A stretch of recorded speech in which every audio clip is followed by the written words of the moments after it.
ఆమె శ్రీదేవి, భూదేవి, నీలాదేవి అమ్మవారు లాగా గోదా అమ్మవారు ఒక అమ్మవారు. పొయ్యి ఆళ్వారు, భూదత్త ఆళ్వారు, నమ్మాళ్వారు, ఆళ్వారులో ఒకరు, గోదాదేవి 12 మందిలో ఒకరు. 12 మంది ఆళ్వారులలో ఒకరు, భగవంతుడి యొక్క ధర్మవంతులుగా, దివ్య దేవీయులుగా, దివ్య మహిషులుగా ఉండే వారిలో ఒకరు.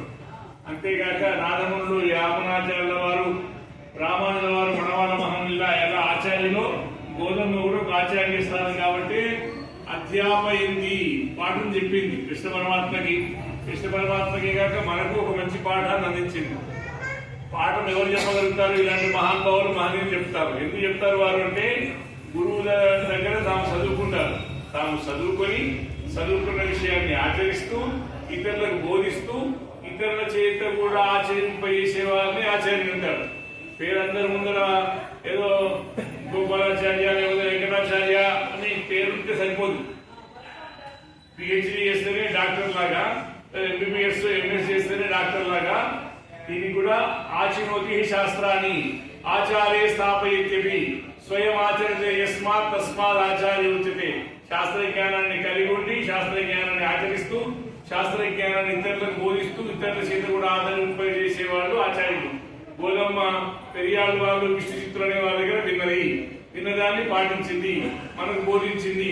మనందరం ఇలా ఆచరించేలా చేస్తుంది. కాబట్టి గోదమ్మ ఆచార్యులలో ఒకరు, ఆళ్వారులలో ఒకరు, అమ్మవారులలో ఒకరు.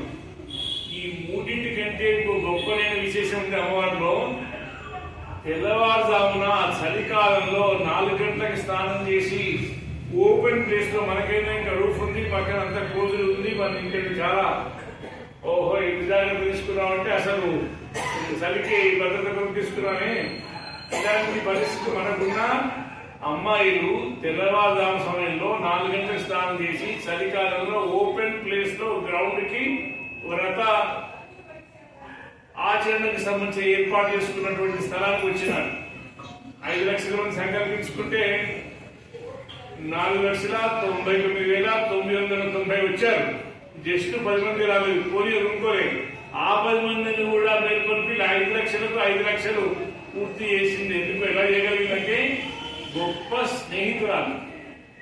ఆమె స్నేహ గుణానికి అందరూ వశులైనారు. కాబట్టి ఆమె అందరినీ ఒక దగ్గర చేర్చడానికి తాను పెరిగిన బ్రాహ్మణ పక్కన పెట్టారు. ఒక గొల్ల కట్టు, గొల్ల భాష, ఆ దాంతో అందరినీ ఒక దగ్గరికి చేర్చారు. గొప్ప స్నేహితురాలు. ఇప్పుడు తల్లిదండ్రులతో పిల్లలు మాట్లాడుతున్నారు, మాట్లాడుతుంటే స్నేహితులు వచ్చేసి బయట హాలు కొట్టగానే ఇప్పుడే వస్తారనుకుంటారు. వచ్చిన వాడు ఎవడు, వీడు వాళ్ళకి ఇక్కడ వెళ్తున్నారు, ఏం చేయబోతున్నారు చెప్పడం ఉండదు. ఆ స్నేహితుడి పిలువుకు వెంటనే స్పందించేటువంటి లక్షణం ఉంటుంది. నా మాతరి, నా భ్రాతరి, నా పితరి, నా చాత్మయే. తల్లిదండ్రుల మీద కానీ, ప్రభుత్వం మీద కానీ, తాగుగన్న సంతానం మీద కానీ ఎంత సహజమైన విశ్వాసం ఉండదో మిత్రుడి విషయంలో అంత ఉంటుంది. ఎందుకంటే వయసు ఒకటి కావడం, ఆలోచన విధానం ఒకటి కావడం, అందుకొరకు స్నేహంతో స్నేహితురాలుగా ఇంతమందిని ఆకర్షించింది. 4వ అంశం గొప్పగా ఉంది. ఇంతేకాక 5,100 సంవత్సరాల క్రితం తాను పాటించినటువంటి వ్రతాన్ని మనకు గ్రంథంగా అందించింది. ఆ గ్రంథమే లేకపోతే ఇప్పటికీ ఎప్పటికీ మనకు ప్రాంత భేదం లేకుండా, వయోభేదం లేకుండా, లింగ భేదం లేకుండా, భాషా భేదం లేకుండా అందరం తమిళనాడులో, కర్ణాటకలో, తెలంగాణలో, ఆంధ్రప్రదేశ్లో, అమెరికాలో ఉన్న వాళ్ళందరూ పాటిస్తున్నారంటే ఆ వ్రతాన్ని ఒక గ్రంథంగా చేసిన గొప్ప ఆదర్శ కవయిత్రి. వాస్తవానికి పోలికలు పోల్చడంలో ఉపమా కాళిదాసస్య అంటారు.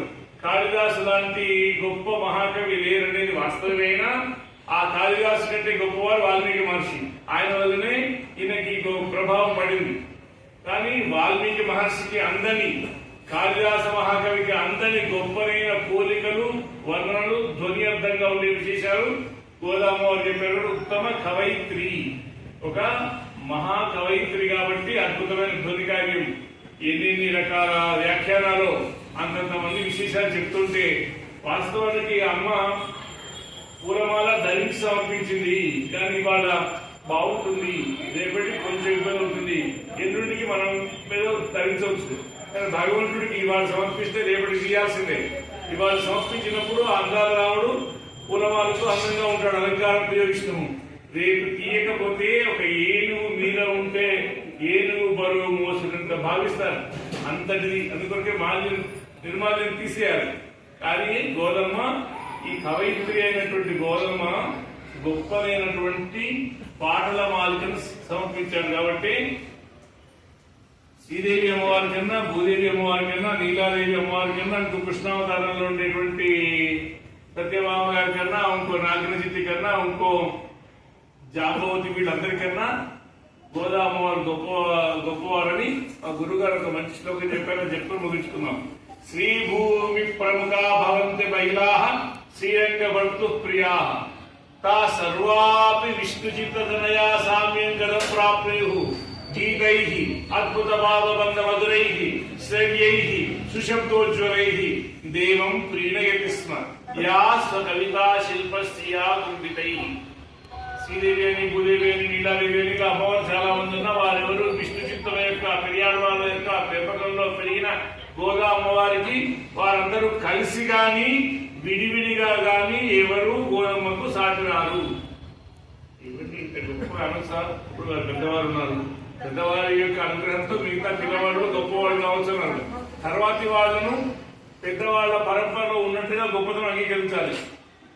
వీరి పోలికలు వీరి అబ్బాయికి వచ్చి అనొచ్చు, కానీ కొడుకులాగా తండ్రి అనడానికి కింది నుంచి పైకి అంటారు లేదు. కానీ గోదావరి వారేమో పై నుంచి వరుసలో కింది వారిని ఉద్దేశించి ఏమంటున్నారు, పైన వారెవరు సాటి రాలేరు అంటున్నారు. అంటానికి ఏదైనా ఒక స్టేట్మెంట్ ఇస్తానికి ఉండాలి, ప్రూఫ్ ఉండాలి కదా. ల్యాబ్ లో ప్రూవ్ చేసినట్టు లేదా శాస్త్ర ప్రమాణం చెప్పినట్టు ఎగ్జాంపుల్ చెప్పినట్టు చెప్తున్నారు. ఎందుకంటే భగవంతుడి మీద ధ్యాస తప్ప వేరే ధ్యాస లేని విష్ణు చిత్తల పెంపకంలో పెరిగినామే. ఆయన ఎప్పుడు ఈ స్వామికి పూల కొరకు అని ఆ చెట్ల గురించి దానికి పాలు తీయడమో లేదా నీరు పోయడమో ఎప్పుడు భగవంతుడు పూలమాలలు ఆయన తప్ప వేరే ధ్యాస లేదు. అందుకు విష్ణువును చిత్తంలో మనసులో పెట్టుకున్నాయనే విష్ణు చిత్తుడు. ఇంకొక వివరణ ఏంటంటే అసలు విష్ణుమూర్తి కూడా ఎప్పుడు తన మనసులో ఈయన తెలిసేవారు. విష్ణువు యొక్క చిత్తములో మనసులో ఉన్నవారు విష్ణు చిత్తుడు, విష్ణువుని చిత్తంలో పెట్టుకున్నవారు విష్ణు చిత్తుడు. అలా రెండు రకాల గొప్పతనం కలిగిన ఆయన మాటలతో ఆయన యొక్క బోధనలతో పెరిగిన మిగతా మనందరం అనుకోండి, అమ్మ కడుపులో ఉన్నాం, అమ్మ పాలు తాగాం, అమ్మ పెట్టిన తిండి తిన్నాం, అమ్మ నడిపిస్తే నడిచాం, అమ్మ మాటలు నేర్పిస్తే ఈ మాటలు మాట్లాడుతున్నాం. నిజంగా నా మాతృపర దైవంతో అమ్మగారిని మించిన దైవం లేదు. అమ్మగారికి చిన్నప్పుడే కనుక కష్టపడి మాటలు నేర్పించకపోతే ఇవాళ అమ్మలో కొంచెం చాలా సౌకర్యాలు వచ్చినాయి. ఓ సెల్ ఫోన్ పెట్టేసేసి ఏదో యూట్యూబ్ లో పెట్టేస్తే వాడు తినేస్తే పడుకుంటే అట్లా వచ్చింది. కానీ నోరు ఓంగా కథ చెప్పడం, నోరు ఓంగా 10-50 సార్లు అత్త అంటే వీడు ఒక్కసారి అత్త అంటే ఆ పొంగిపోతుంది. అలాంటి భాష నేర్పి అమ్మ జీవనయానానికి గొప్ప ప్రగతి బాట వేసింది. కానీ ఈ అమ్మ గోదమ్మ ఉజ్జీవనయానం, మోక్ష మార్గంలో మనం ప్రయాణం చేయడానికి కావాల్సిన అద్భుతమైన ప్రగతి బాట వేసింది. ఈ అమ్మ ఆ స్వామి పెంపకంలో పెరిగింది. నమ్మాళ్ళు వారు అంటారు, నాకు ద్రవ పదార్థము కృష్ణనామమే, ఘన పదార్థము కృష్ణనామే, ఉన్నం షోరు పలుకుని అనేటువంటి భాషణంలో. అలా భగవంతుడి నామమే ద్రవము, భగవంతుడి నామమే ఘనము అనే ఆహారం లాంటి ఆ కృష్ణ కథలు, భాగవత కథలు చెప్తుంటే భాగవత కథల వల్ల పెరిగినామే. కాబట్టి నేను పరమాత్మ తప్ప ఇంకెవరికి పెళ్లి చేసుకోను అన్నటువంటి ఆమె ఏం చేసిందంటే భగవంతుడికి మంచి పాటలతోటి మాలిక సమర్పించింది. తిరుప్పావై మాలిక. పూమాల పామాల రెండు సమర్పిస్తే పూమాల వాడిపోయేది కానీ పామాల వాడనిది. ఇలాంటి పెద్దలు చెప్తుంటే రోజు దాంట్లో అందాలు, సొగసులు, వ్యాఖ్యానాలు, విశేషాలు పెరుగుతూనే ఉంటాయి కానీ తరగవు. అడగవు, వెరగవు, కరగవు, పగలవు, పెరుగుతాయి. అందుకొరకే గీతై గొప్పదైన పాటల మాలిక. మనం మామూలుగా కన్నా పాటలు పాడుకోవచ్చు. తింగల్ మధుగలన్నాడాలు సంగీత దేశం వాళ్ళు పాడుతుంటే ఆయన అనిపిస్తుంది. పాడదగినది సమర్పించింది. మాటలు చెప్తుంటే పర్వాలేదు, కానీ మాటల కన్నా ఒక అమ్మాయి లేచి మంచిగా మంగళారతి పాడింది అనుకోండి, మీరు చాలాసేపు చెప్పింది కానీ మీరు చెప్పిన దానికంటే అమ్మాయి ఎంత బాగా పాడింది అనుకుంటారు. పాటకు ఉండే గొప్పతనం. శిష్యుడు వేత్తి పశువులు వేత్తి గానరసం పడిహి.